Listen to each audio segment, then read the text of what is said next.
Chicos, ¿qué tal? ¿Cómo están? Muy buenas tardes. Espero que se encuentren bien. Y bueno, pues no me queda más que darles la bienvenida a esta tercer clase de aprender a programar en Java desde cero.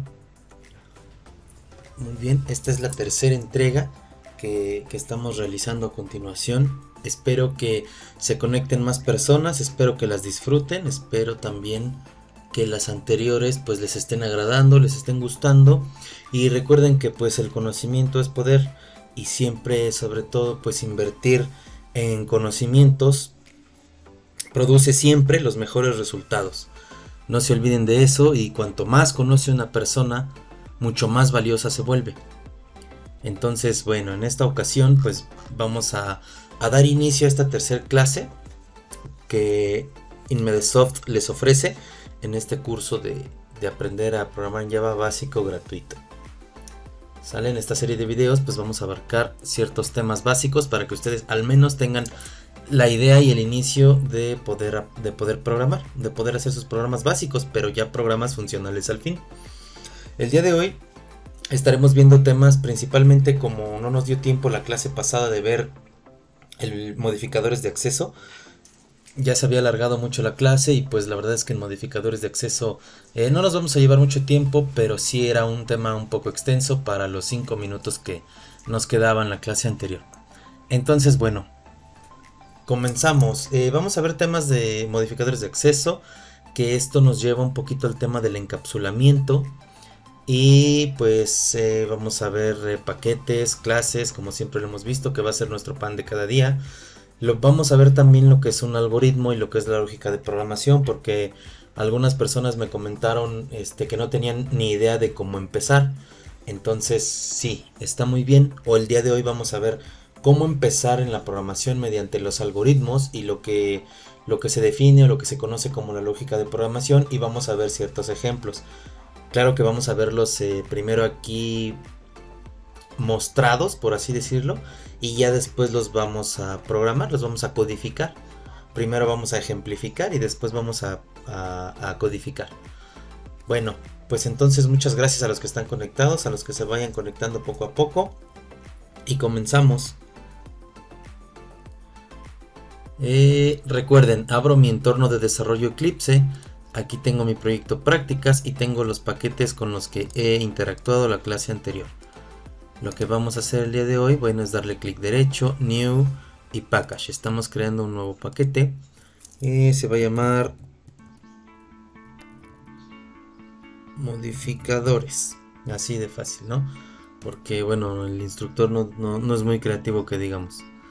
Entonces, bueno, tiene modificadores, y aquí dentro pues vamos a crear, ya saben, clic derecho, pero ahora en el paquete, New y Class. Ustedes ya saben hasta este momento qué es un paquete, ¿no? Y qué es una clase. Entonces pues nuestra clase se va a llamar ejemplo, porque tampoco tenemos mucha creatividad, pero bueno, se entiende lo que queremos dar a conocer.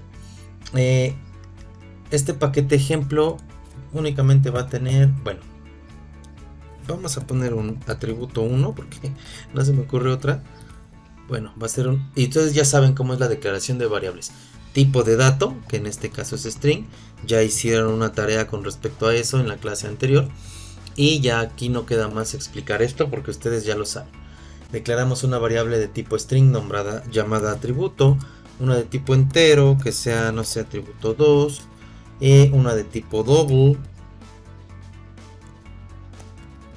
que sea pues atributo 3, ¿no? Después pues vamos a poner una de tipo char, que va a ser obviamente atributo 4. Estas son 4 atributos, vaya. Recuerden que son 4 características que tiene mi objeto.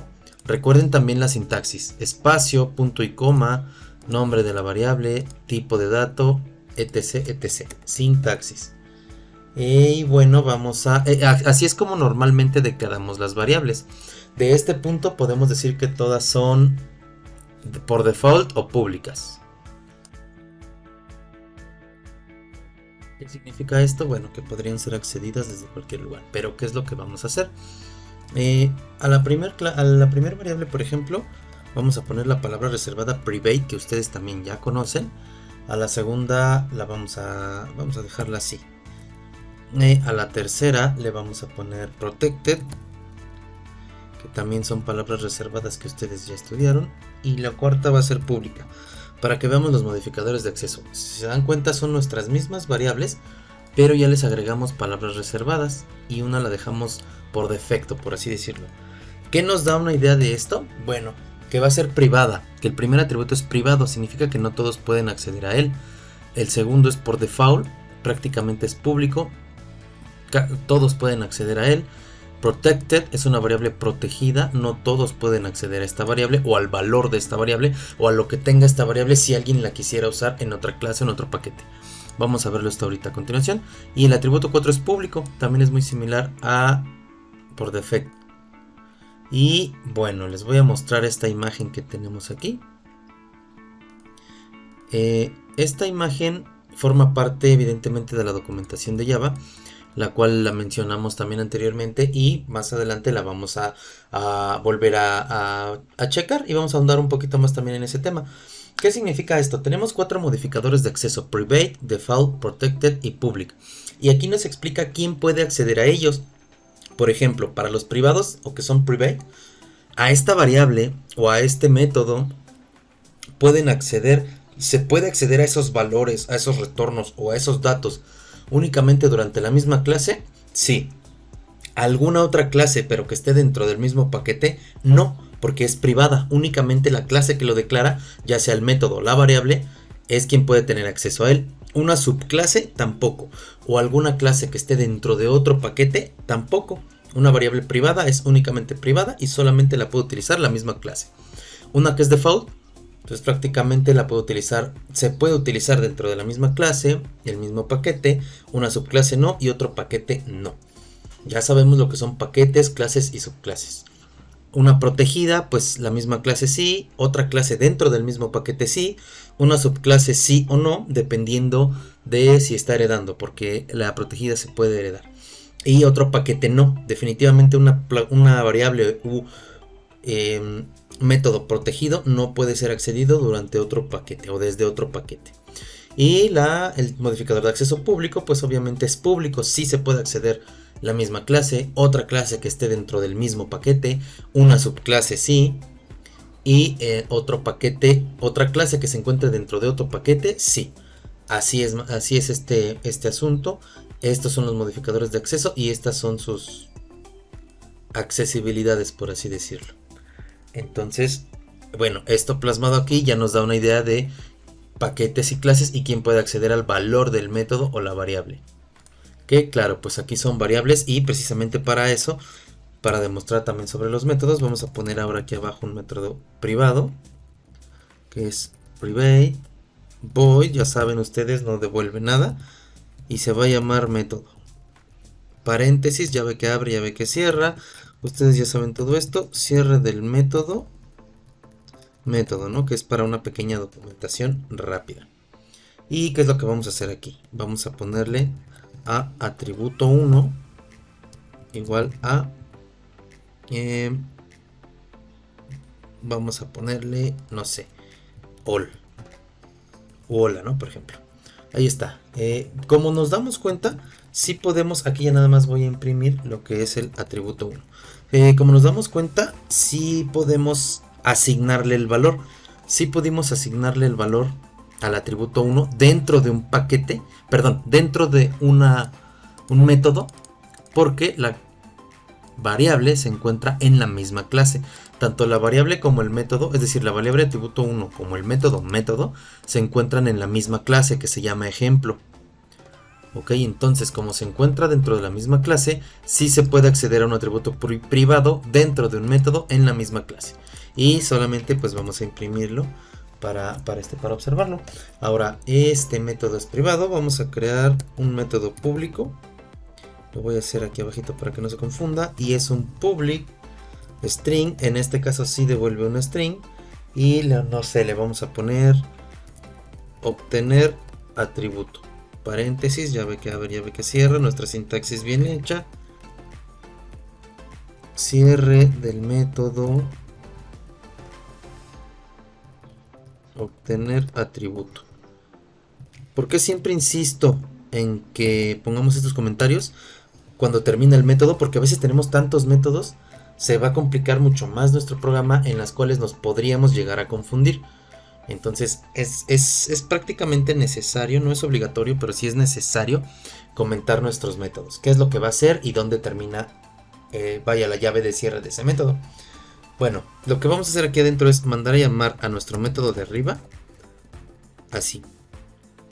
Método, y nos sigue mandando un error porque pues no estamos retornando nada. Recuerden que este retorna un string y va a devolver un atributo 1. Ahí está. Aquí estamos mandando a llamar a hacer lo que haga el método. Aquí lo va a hacer. ¿Y qué hace? Pues hasta ahorita está imprimiendo. Y retorna el valor de atributo 1. Muy bien. Es a pesar de que el método es privado, se está mandando a llamar dentro del método obtener atributo y no marca ningún error, siendo que es privado. Pero recordemos que está dentro de la misma clase. La clase es ejemplo. Se está mandando a llamar dentro de esa misma clase. Entonces no hay mayor problema. Ahí está. Tenemos nuestros dos métodos. Llave que abre, llave que cierra. Y listo. Hasta ahí no hay mayor problema. Nuestra clase tiene 4 variables y 2 métodos. Lo que voy a hacer a continuación es crear otro paquete que se llame modificadores 2. Dentro de modificadores 2 yo voy a crear una clase, la cual se va a llamar hija, porque es como tal una subclase o una clase hija. Primordialmente, como lo mencionamos hace un momento, el concepto de herencia no lo hemos visto aquí, la clase o la subclase como tal. Sin embargo, lo vamos a ver más adelante cuando veamos programación orientada a objetos. Por el momento, cuando ustedes estudiaron las palabras reservadas, también tuvieron que encontrar la palabra extends, la cual pues también ustedes ya deberían de tener el contexto de qué es lo que hace. Y está heredando. Significa que la clase ejemplo es padre de clase hija, o mejor dicho, clase hija hereda de clase ejemplo. ¿Qué significa que herede? Pues bueno, la lógica o la idea nos lo hace saber. Es decir, hereda, va a obtener algo de ejemplo. ¿Y qué va a obtener? Pues claro, sus métodos y sus atributos. Esto es posible. Me marca un error porque yo tengo que hacer un import. Le doy clic derecho, import ejemplo del paquete modificadores. Le doy 2 clics y listo. Ya el programa ya sabe que estoy importando la clase ejemplo y la estoy heredando a su vez. Por lo tanto, lo que vamos a hacer a continuación es la siguiente. Tengo una variable de tipo string y se va a llamar atributo x y va a ser por default o por defecto. Su modificador de acceso es por defecto. Lo que vamos a hacer ahorita aquí, vamos a hacer un método que sea public, que sea void, no devuelve nada, y va a ser test. Paréntesis, llave que abre, llave que cierra, me posiciono en medio, bajo, comento, cierre del método test. Perfecto. Me pongo en medio y lo que vamos a hacer aquí es lo siguiente. Vamos a mandar llamada. Bueno, si recordamos un poquito el concepto de instancia, vamos a instanciar la clase ejemplo para poder utilizarla. Yo voy a poner ejemplo 1 igual a new ejemplo. Recuerden que esto es la variable. Bueno, mi ejemplo 1, esa sí es una variable. Esa le podemos poner el nombre que sea. Sin embargo, lo demás tiene que ir así. Clase ejemplo, nombre de tu variable, igual a new, palabra reservada, y nombre de la clase de nuevo. Ejemplo, paréntesis, punto y coma. Lo mismo vamos a hacer, esa es una instancia. Lo mismo vamos a hacer con la clase hija 1 para poder utilizar sus atributos. Igual a new hija. Listo. Vamos aquí abajito nada más voy a poner ahora una sentencia de impresión. Y lo que voy a poner es ejemplo 1 para que nos demos cuenta. Punto atributo 3. Recordemos que ejemplo 1 tiene, o más bien ejemplo, tiene un atributo 3. En este caso es protegido. Y lo estamos mandando o intentando mandar llamar en una clase heredada y que es hija. Pero bueno, vamos a continuar. Y ahora lo que voy a hacer es esta sentencia de impresión, pero ahora a la clase hija 1, que también viene de hija, ¿no? Y le vamos a poner atributo 3, listo. ¿Qué voy a poner aquí abajo? Voy a hacer otra sentencia de impresión. Y en este caso, algo muy bueno, voy a poner atributo 3, así directamente. Y bueno, ya tenemos aquí nuestro cierre de método. ¿Qué es lo que está sucediendo? Y aquí nos encontramos con un error. Lo que está sucediendo es que, miren, si yo me posiciono aquí, me dice el campo atributo 3 is not visible. Significa que no es visible. ¿Por qué no es visible? Si yo quisiera acceder a él, me manda aquí. Bueno, sabemos que está haciendo referencia al atributo protegido, porque el sistema también sabe que se está haciendo referencia al atributo 3. Pero es protected, esta variable está declarada como protected. El sistema dice, oye, no puedo acceder a una variable que está protegida, que no es visible. Y si nosotros recordamos, nuestra variable protected no se puede acceder desde otro paquete, que es lo que nosotros estamos intentando hacer. La clase hija está en el paquete modificadores 2 y la clase ejemplo está en el paquete modificadores, por lo cual no se puede. Esto significa que nos da este error. Bueno, vamos a ponerle no se puede acceder al atributo protegido de otro paquete, así. Y listo. Ahí nos encontramos con la primer vertiente, o más bien el primer error, con el cual es que no se puede. ¿Y por qué hija 1.atributo 3 no está mal? ¿Por qué ahí no da error? Porque como también estamos viendo, o más bien vimos nuestra tablita, un atributo protected puede ser heredado, más bien puede ser accedido desde una subclase. En ocasiones sí y en ocasiones no. ¿De qué dependerá? Bueno, depende de la lógica del negocio. Pero como en este caso sí se está heredando, es una subclase, hija es una subclase de la clase ejemplo y no se está cambiando durante el trayecto, es decir, no se le está poniendo algún otro valor o no se está modificando. Entonces sí es accedida. Recordemos que el método es protegido, pero puede ser heredado. Por lo tanto, no nos marca ningún error. Y en este caso, bueno, pues sabemos que hace referencia al objeto como tal. Aquí está haciendo referencia al objeto directo de ejemplo, porque atributo 3 no existe en la clase hija y por eso no me está dando error. Pero como estamos heredando, si no estuviéramos aquí heredando, ahí sí habría un problema porque no existe atributo 3. Nada más existe atributo X, no existiría. Voy a regresarlo a como estaba y listo. Como ya existe ese atributo heredado, pero existe, ya no marca ningún tipo de error. Bueno, esta clase hija lo único que tiene también es esto. Un atributo que es atributo X no se está usando por el momento, pero dentro de un método que es público estamos intentando acceder a estas variables. Y ya vimos cómo en el caso de cómo se puede acceder en el caso de protected. Ahora, lo que voy a hacer es dentro de modificadores crear una tercer clase que va a ser mi método main. Y recuerden que la clase siempre empieza con mayúsculas. Y aquí viene un poquito, o más bien ya lo interesante. Como este es mi método main, esta es la clase main, voy a crear mi método main, ahí está. De nuevo me posiciono aquí abajo, cierre del método main, no se confundan, es método, el método main. Yo a veces me equivoco un poquito, pero es el método main, listo. Tenemos, lo que vamos a hacer allí es lo mismo que hicimos la vez anterior, hacer una instancia, ejemplo igual a ejemplo 1, no, ejemplo 1 igual a new ejemplo. Ahí está, lo mismo con hija 1. Hija 1 igual a new hija. Ahí está, listo. Tenemos ya nuestras dos instancias similares a lo que hicimos anteriormente. Tenemos que importar la clase hija porque está en otro paquete. De acuerdo, si se dan cuenta, hija también se encuentra en otro paquete y ejemplo, como ejemplo se encuentra en el mismo paquete, no hay necesidad de importarlo. Bueno, vamos a hacer algo similar entonces. Vamos a poner ejemplo 1 punto atributo 1 dos puntos, bueno, atributo 1 igual a, y como es un string le vamos a poner xxx, bueno, le vamos a poner xzx. Ahí está. ¿Qué es lo que pasa? Bueno, voy a poner aquí ejemplo 1 punto atributo 2 y vamos a decirle que es igual a 5.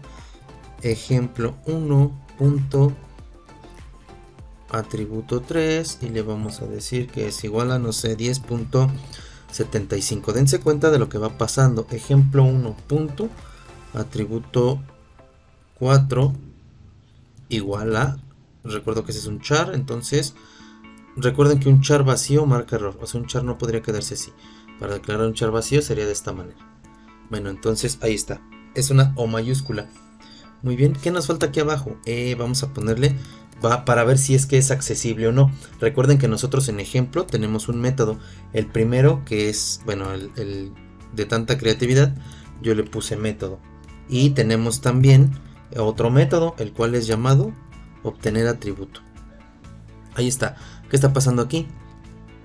Si yo me posiciono aquí en atributo 1, me dice cambie la visibilidad de atributo 1 o da paquete.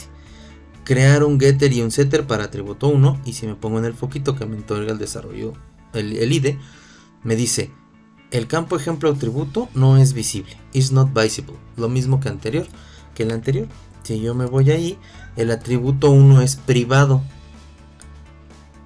y se encuentra en la clase ejemplo, ¿ok? Al ser privado, recordemos nuestra tabla, un privado únicamente es accedido por la misma clase. Si la clase se encuentra en el mismo paquete, pero es otra clase, quiere acceder a una clase distinta, aunque esté en el mismo paquete, no se va a poder. Y es lo que está sucediendo aquí. Ejemplo y main se encuentran en el mismo paquete, pero main quiere acceder a un atributo privado de la clase ejemplo. No se puede.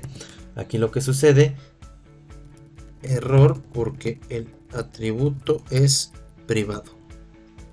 Listo, no se puede acceder a él. En el caso del atributo 2, pues no hay ningún problema, porque recordemos que es por default. El atributo 3, que es protegido o protected en este caso, nos dice la tablita que sí se puede acceder a un atributo protected desde otra clase, desde el mismo paquete. Sí se puede. Ahí está, por eso no marca error. Y el atributo 4, bueno, este es público. El atributo 4 que es público no nos marca absolutamente ningún error. En el caso de método, si yo me meto ahí a método, me dice que es un atributo privado y sucede exactamente el mismo concepto que la variable de arriba. Como es un método privado, solamente se puede utilizar en la clase actual, es decir, ejemplo.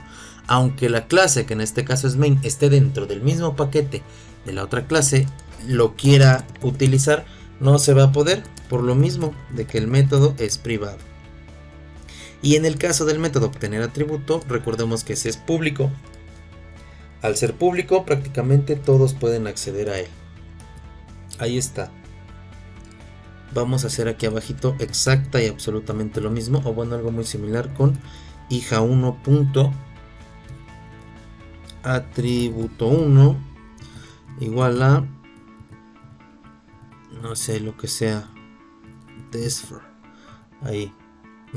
Luego de nuevo hija1 punto atributo 2 igual a 5 también, bueno, 15. Y hija1 punto atributo 3, que pues no sé, va a ser igual a 10.50 en este caso. Luego hija1 punto atributo 4. Fíjense cómo el IDE me ayuda. Recuerden cómo el IDE nos apoya. Ahí está. Recordemos, perdón, es P. Ahí está. Y lo que vamos a hacer ahora, recordemos que hija tiene un atributo aparte.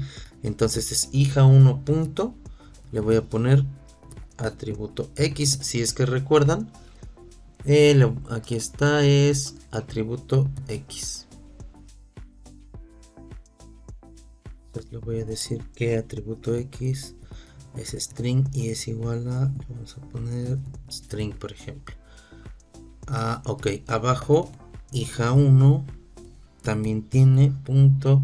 Si yo quisiera acceder a método y luego hija1 punto obtener atributo, vamos a ver qué es lo que sucede a continuación. En el caso de hija tenemos atributo 1. Si yo me posiciono aquí, de igual forma me dice el atributo 1 no es visible. ¿Por qué? Por lo mismo. Voy a copiar esto y voy a poner aquí error Error porque el atributo es privado, recordemos, es el mismo concepto. El atributo es privado, ¿de acuerdo? ¿Qué está pasando en el caso, en el atributo 2?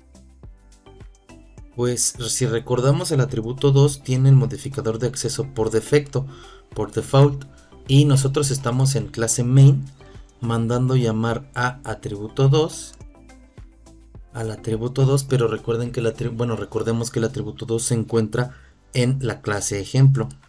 Entonces, si regresamos a nuestra tablita, nos dice que un modificador de acceso por default o por defecto, sí la misma clase, sí el mismo paquete, no una subclase y no de otro paquete.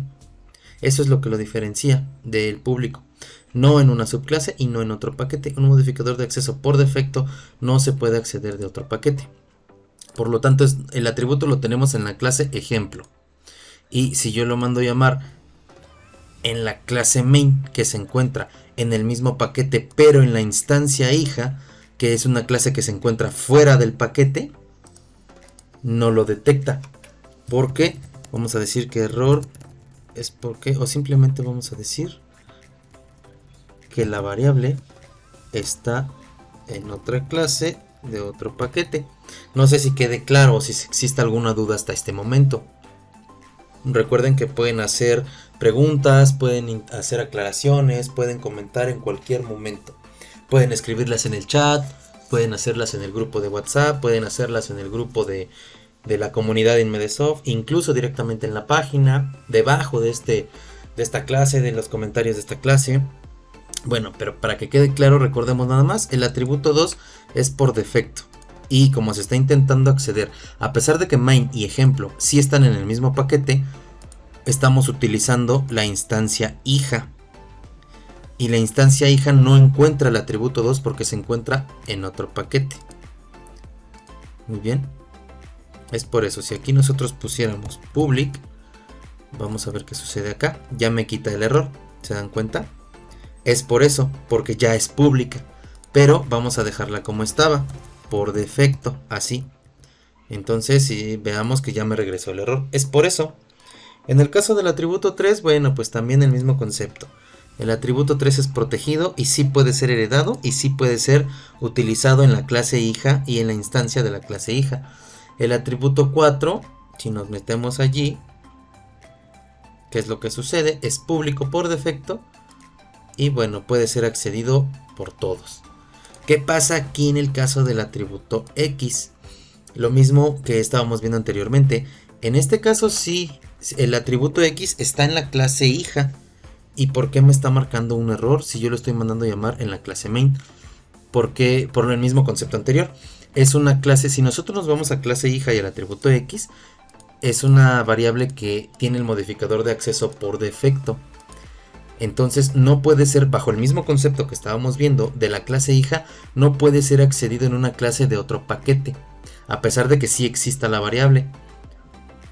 Para que sea accedido de otro paquete, recordemos, tendríamos que poner public, un modificador de acceso público que cualquiera pueda acceder, y entonces ahí ya me quita el error. Es el mismo concepto de arriba, pero como no la hemos declarado pública y está por defecto, entonces no puede acceder a una variable por defecto declarada con un modificador de acceso por defecto desde una clase desde otro paquete. No puede ser accedida así. Y muy bien, lo mismo con el método. El método, el método. Ok, aquí olvidé también. Voy a poner lo mismo que estaba arriba. Aquí, la variable está en otra clase de otro paquete. Que ese es el mismo error, el mismo concepto que habíamos visto. Y método, ¿qué sucede con método? Lo mismo, bueno, si yo me meto hija1.método, es privado. Entonces al ser privado, únicamente puede acceder la misma clase. Entonces aquí no se puede acceder porque está en otro paquete. También, tanto público como por defecto, tanto por defecto como private, no se pueden acceder dentro de otro paquete. Ahora, ¿y qué sucede con obtener atributo? A pesar de que estamos en la instancia hija no tiene el método obtener atributo, no lo tiene. Lo tiene la clase ejemplo, pero recuerden, como estamos heredando, como desde la clase hija, se está heredando, Ahí está, es que se tardó un poquito. Entonces todo lo que tenga ejemplo ya lo puede acceder a clase hija. Todo lo que no sea privado.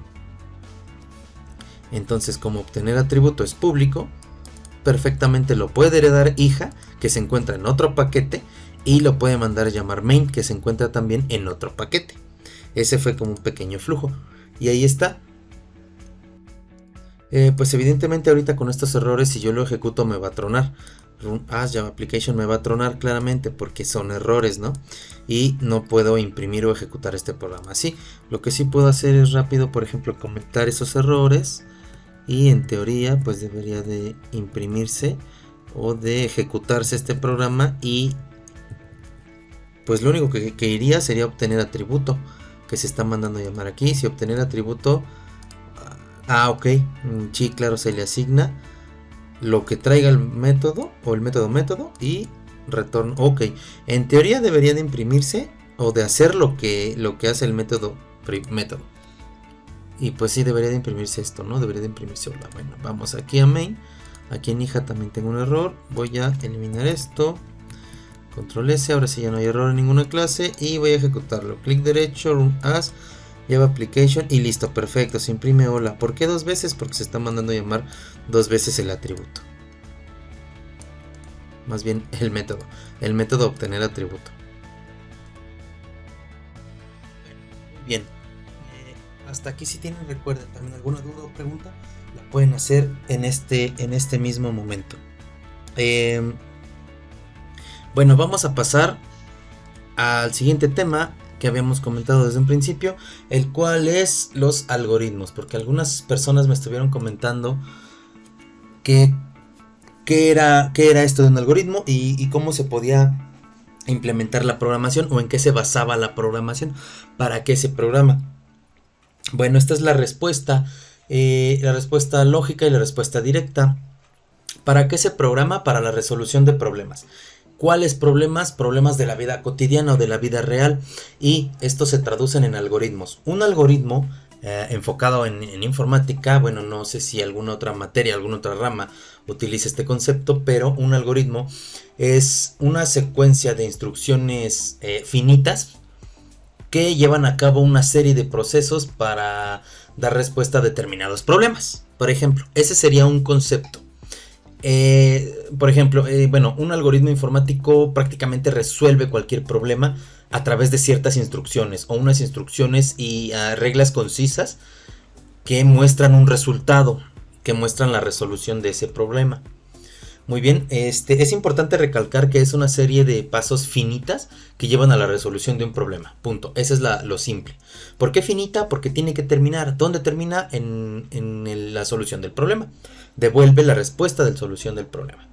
Ahora, pues bueno, los algoritmos son bastante importantes porque nos permiten a nosotros como programadores darle una solución a un problema que se nos presente o que vayamos a programarlo antes de codificarlo. Vamos a decir, o podemos decir que es un es un lenguaje que la máquina entiende o el ordenador entiende antes de codificarlo como tal en un lenguaje de programación. Tenemos que resolver el algoritmo, tenemos que resolver el problema mediante un algoritmo. Y pues tiene lo que ya hemos mencionado. Esto es un poquito como el concepto de escribir en papel lo que voy a hacer antes de hacerlo, ¿no? Tengo que tener una base, tengo que tener un análisis de lo que voy a resolver. Si yo no tengo ese análisis, no puedo sentarme a codificar nada. O a codificar algo, porque no sé qué voy a hacer. Sin embargo, si yo ya tengo una base sólida de un análisis previo de un problema más bien que se me presentó, pues bueno, agarro lápiz y papel o agarro un diagramador, agarro una hoja y plasmo o ahí imprimo, traslado el resultado de ese problema. Una vez que ya yo lo tenga en ese escrito, el algoritmo, lo que voy a hacer, ya es más fácil pasarlo a una máquina con un lenguaje de programación. Y bueno, para hacer un algoritmo, pues son sencillos, la verdad. Claro que un algoritmo puede ser tan sencillo como la lógica del programa lo implemente o como el problema nos lo diga, y tan complicado y complejo como la misma lógica de negocio nos lo pueda pedir. Entonces, bueno, se tienen que tener en cuenta sus características, que sobre todo es secuencial. Se procesa uno después del otro, es decir, eso significa que sea secuencial. Primero un proceso tiene que terminar para poder iniciar el otro, y después ejecutar el otro, y después ejecutar el otro. Van por tiempos. Son muy precisos y pues tienen que ser objetivos. Estos procesos tienen que resolver el problema directamente. Deben de ser obviamente ordenados porque pues se leen, bueno, la computadora los lee y lo ejecuta en forma secuencial.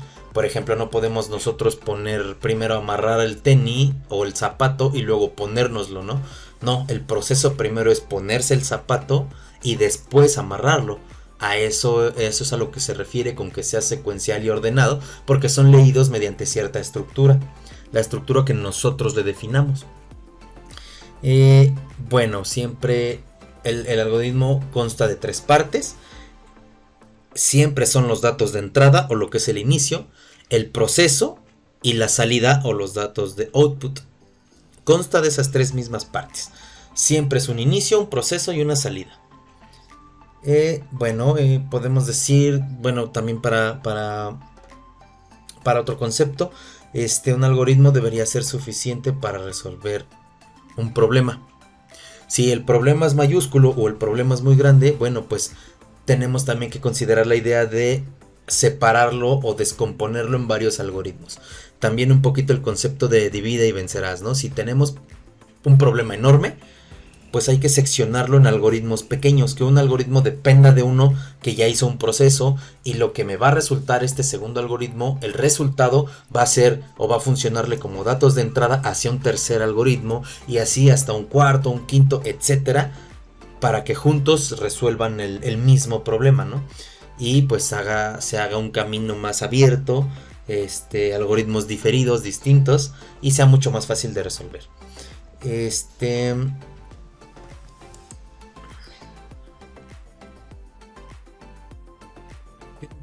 Claro, aquí les voy a leer en pantalla, ya estamos viendo nosotros este pequeño concepto que también quiero mostrarles.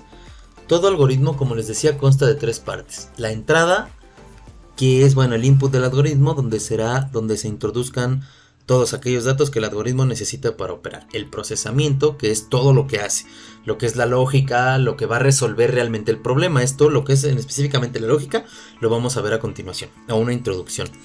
Y una vez que esta lógica o esta secuencia o esta resolución del problema se procese aquí en medio, pues bueno, el algoritmo debe ofrecer una salida, lo cual estos resultados que se obtienen de ese procesamiento van a ser el output del algoritmo, así lo vamos a conocer. Y por último, bueno, pues los algoritmos, tienen ciertas características. Son secuenciales, como lo mencionábamos, operan en secuencia. Siempre debe presentarse uno a la vez, pero en secuencia, uno, luego otro, luego otro, luego otro. Deben ser precisos, los algoritmos han de ser precisos en su abordaje del tema, es decir, no pueden ser ambiguos o subjetivos. Quiere decir que no se podrían repetir, y sobre todo no podrían darle muchas vueltas al asunto. Tienen que ir directamente a la resolución de la microtarea que le corresponde a este algoritmo o de la tarea que le corresponde. Son ordenados porque tienen que llevar esa secuencia. Y bueno, debe ser exacta para que su lectura tenga sentido y se resuelva el problema. Es como les comentaba, no puedes amarrar el zapato y después ponértelo, ¿no?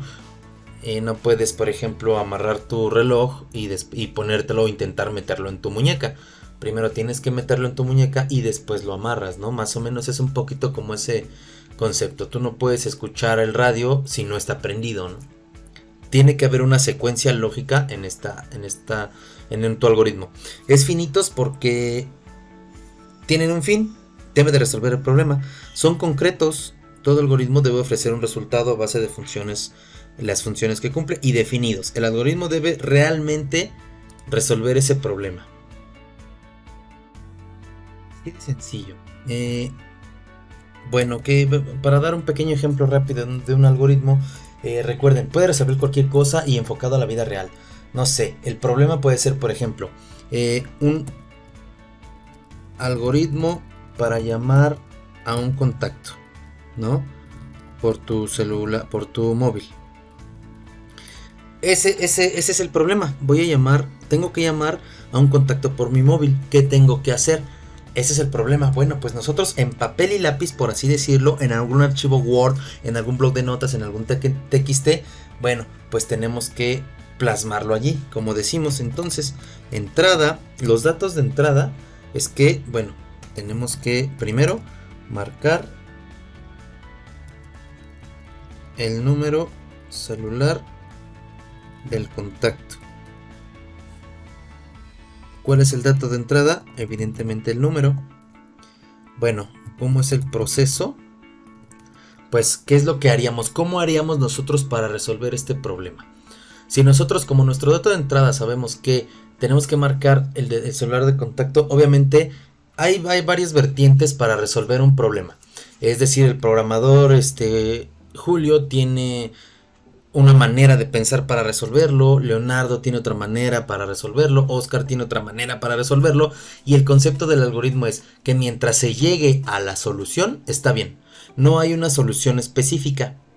Mientras tú llegues a la solución y resuelvas el problema, no importa lo demás, no importa cómo lo hizo fulano, no importa cómo lo hizo Mangano, no importa cómo lo hizo Perengano, no importa. Lo importante es que se llevó a la solución. Posteriormente ya veremos qué solución es más óptima. Es decir, qué solución es mejor, optimiza recursos, reutiliza código, no escribe tanto código, etc. Pero eso es ya posterior. Mientras tu algoritmo resuelva la situación o resuelva el problema, está bien. Entonces, yo de primera instancia voy a poner, ya que se tiene el número de contacto, mi algoritmo es validar si se tiene saldo, ¿no? Porque si no tiene saldo, pues no puedes marcar. Si se tiene saldo, entonces, ahora sí, llamar. O bueno, teclear el número y llamar. Listo. Si no tiene saldo, entonces realizar una recarga y listo. Llegó recarga, volvemos a lo mismo. Si sí llegó, entonces regresar al paso anterior o teclear el número y llamar, porque es lo mismo. A esto me refiero con reutilizar código. Habrá ocasiones en nuestros programas en que nos demos cuenta que esta instrucción se repite bajo ciertas condiciones, ¿no? ¿Cómo se repite? Bueno, pues debe de existir o vamos a encontrar una forma de no volver a escribir lo mismo si ya está hecho. Simplemente mandarlo llamar, es como el concepto de los métodos que veíamos. Ya nada más lo mandas llamar, porque ya existe, ya no tienes que volver a hacerlo. Pero también lo vamos a ver más adelante. ¿Qué pasa si no llega la recarga? Pues bueno, volver al lugar, o bueno, regresar al sitio donde se realizó la recarga y reclamar, ¿no? Listo. Y así posteriormente, bueno, ok. Reclamo. Es que nuestros algoritmos pueden hacerse, como les decía, tan complejos o tan básicos como nosotros queramos o como la lógica nos los indique. Entonces, reclamo atendido. Sí. Entonces, pues igual, regresar al paso anterior.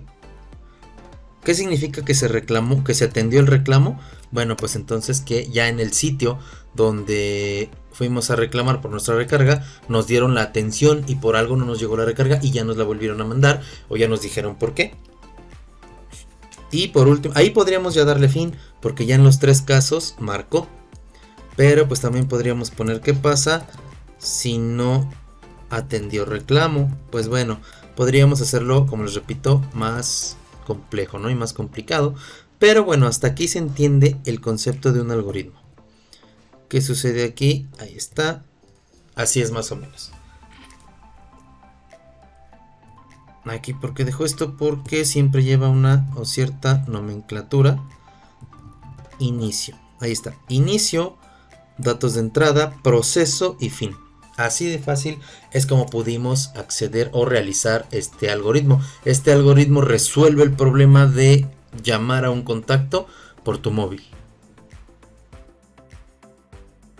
Evidentemente, pues existen infinidad de algoritmos, ¿no? No es que exista, bueno, existen algunos ya preestablecidos que ya son como constantes, porque hay algoritmos que sí se repiten, ¿no? Por ejemplo, un algoritmo que se repita, vamos a decir, la búsqueda de Google, ¿no? Cuando tú entras a Google y tú buscas cualquier cosa, por ejemplo, buscas nombres para gatitos.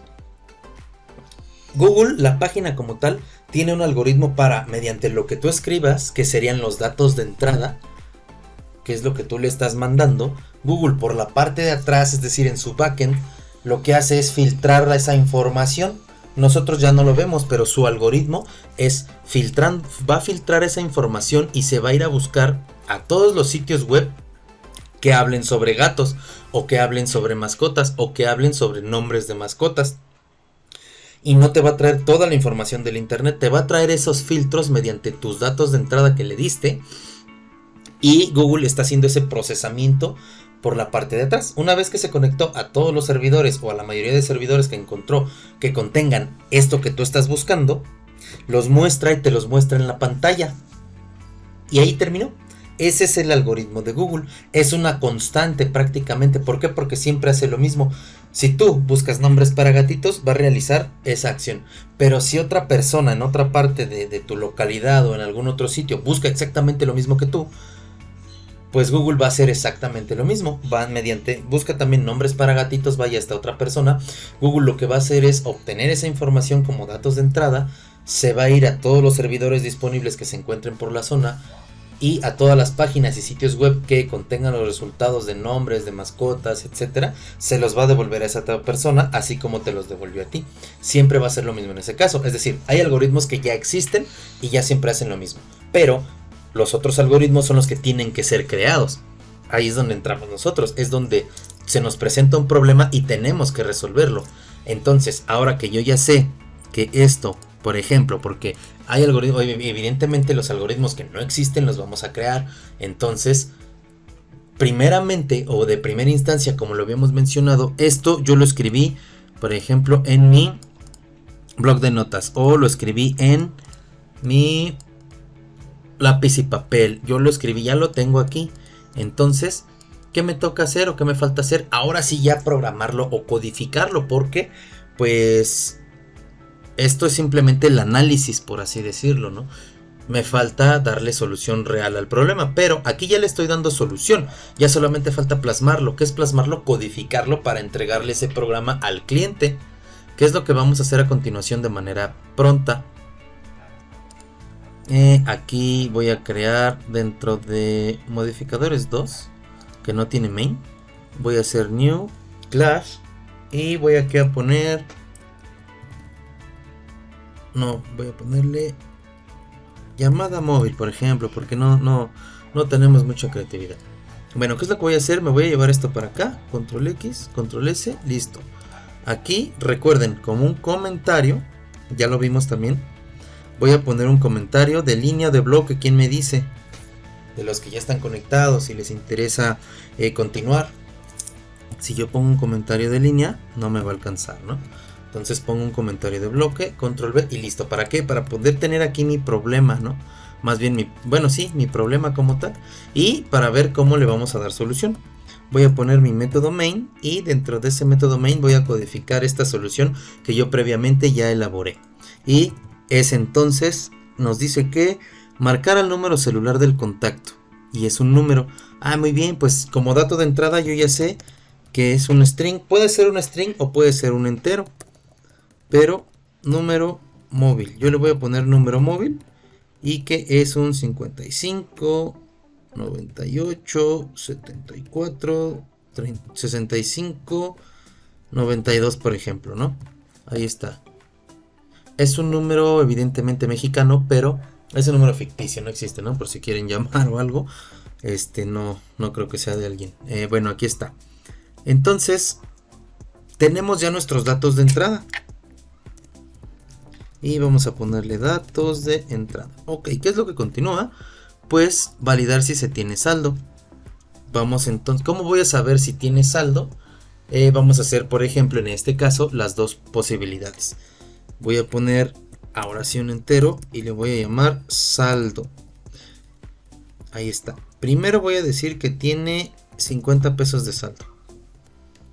Ahí está. Ese dato me lo va a dar el usuario, obviamente, ¿no? Bueno, no me lo va a dar él como tal. Yo tendría que hacer un proceso. Este podría ser, por ejemplo, el resultado de otro algoritmo, ¿no? De un algoritmo que vaya y valide específicamente si el celular de tal compañía tiene saldo. Pero supongamos que aquí ya nos devolvió el resultado otro algoritmo. Y ya lo tenemos aquí. Sí tiene saldo 50. Y ahorita vamos a jugar con esos saldos. Entonces, sí tiene saldo. ¿Dónde está? Aquí. Si se tiene saldo, entonces teclear el número y llamar. Bueno, recordemos if, pongo paréntesis, llave que abre, llave que cierra, porque estoy preguntando si en inglés. Entonces, si saldo, ¿cómo puedo saber yo que tenga saldo? Pues bueno, desde 1 peso que se tenga ya es saldo. Desde 2 pesos que se tengan en el celular ya es saldo. Pero que alcance para la llamada o no, eso dependería de un tercer algoritmo tal vez, para que se den cuenta de cómo es que pues puede estar aumentando. Porque si aquí mi lógica me dice si saldo es mayor a 0, esto de la lógica de programación posiblemente ya no lo veamos el día de hoy. Ya se nos extendió un poquito la clase, pero sí vimos cosas muy buenas y tal vez lo veamos la siguiente clase. Más bien lo vamos a ver la siguiente clase. ¿Por qué la lógica? Porque esto es lógica. Mayor a 0, igual a 0, diferente de algo, igual a esto, que contenga esto, etcétera, que es lo que se puede hacer también. Entonces, si aquí yo digo si saldo es mayor a 0, entonces significa que sí tiene. ¿Por qué? Les digo, ya nosotros aquí dentro podría validar cuánto es lo que alcanza de saldo para una llamada, porque tal vez habrá compañías telefónicas que digan, no, yo para hacer una llamada yo necesito que mi usuario tenga mínimo 5 pesos de saldo para poder hacer una llamada. Entonces ahí habría un problema, porque si nosotros ponemos que saldo en lugar de 50 sea 1 o 2, entonces no podría hacer la llamada y no podríamos poner aquí nosotros directamente marcando y enlazando llamada. Ahí está. Eso es si el saldo es mayor a 0. Pero como les comento, si el saldo es 4 y la compañía me dice, no, es que con 4 no puedes hacer una llamada, necesitas mínimo 5. Entonces cuando entre aquí sí va a entrar a la condición, porque 4 es mayor que 0 y se ejecutaría esto, lo cual está mal, o estaría mal, porque pues con 4 pesos no se podría hacer una llamada. Pero ahorita lo vamos a hacer sencillo. Ahí está, 50 pesos. Eso significa que está marcando y enlazando llamada. Y abajito podríamos poner, como si se cumple la condición, llamada enlazada con éxito. Conteste, ¿no? Por ejemplo. O bueno, así nada más. En este momento estás en llamada. Ahí está. Porque sí se cumplió la condición. Nosotros ya vimos esto anteriormente. Ahora, ¿qué pasa en caso de que no tenga saldo? Vamos a poner un else. Si no se tiene saldo, vamos a realizar una recarga. No tiene saldo, realiza una recarga.